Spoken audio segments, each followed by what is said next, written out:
একটি মন্দিরের নিচে চাপা পড়ে মারা গেছেন 200 বৌদ্ধ সন্ন্যাসী। প্রাক প্রাথমিক বিদ্যালয়ে 50 শিশু ও একটি মসজিদ ভেঙে পড়ায় 700 মুসল্লি চাপা পড়ে মারা যান। ভয়াবহ বিপর্যয়ে নিহতদের স্মরণে দেশটির জান্তা সরকার 1 সপ্তাহের জাতীয় শোক ঘোষণা করেছে। ভূমিকম্পে সবচেয়ে বেশি ক্ষতিগ্রস্ত দেশটির দ্বিতীয় বৃহত্তম শহর মান্দালয়ে। শহরটিতে 17 লাখ লোকের বসবাস ছিল।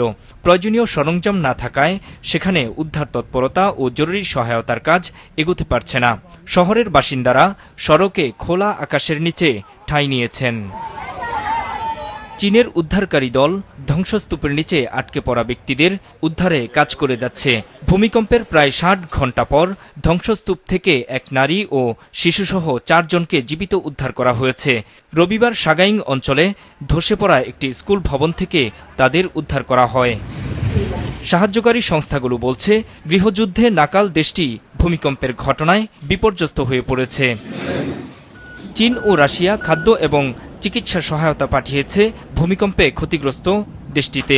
পুরোপুরি ধ্বংস হয়ে গেছে স্বাস্থ্যসেবা। এমন পরিস্থিতিতে বিশ্ব সম্প্রদায়ের কাছে মিয়ানমারের জন্য জরুরি ভিত্তিতে 80 লাখ মার্কিন ডলারের তহবিল সহায়তা চেয়েছে জাতিসংঘ। এদিকে এই দুর্যোগময় পরিস্থিতির মধ্যেও বিদ্রোহী গোষ্ঠীর ওপর বিমান হামলা অব্যাহত রেখেছে দেশটির জান্তা সরকার। মাছরাঙা নিউজ ডেস্ক।